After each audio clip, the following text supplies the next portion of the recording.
Lencho একজন দরিদ্র কিন্তু ধার্মিক কৃষক, যে তার ভুট্টা ক্ষেতের জন্য বৃষ্টির অপেক্ষায় ছিল।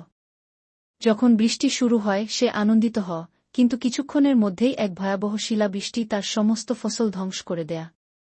ভগ্নহৃদয় কিন্তু অটুট বিশ্বাস নিয়ে লেঞ্চো ঈশ্বরের কাছে একটি চিঠি লিখতে বসে, 100 পেসো চেয়ে যাতে সে বেঁচে থাকতে এবং আবার চাষাবাদ করতে পারে। সে চিঠিটি ডাকে পাঠায়, শুধু লেখা থাকে, ঈশ্বরের নামে।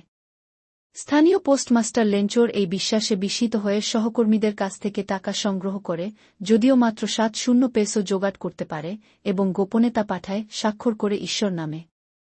যখন লেঞ্চো টাকা পায় সে রেগে যায়, নিশ্চিত হয় যে ঈশ্বর কখনো ভুল করতে পারেন না, তাহলে অবশ্যই পোস্ট অফিসের লোকেরা বাকি টাকা চুরি করেছে।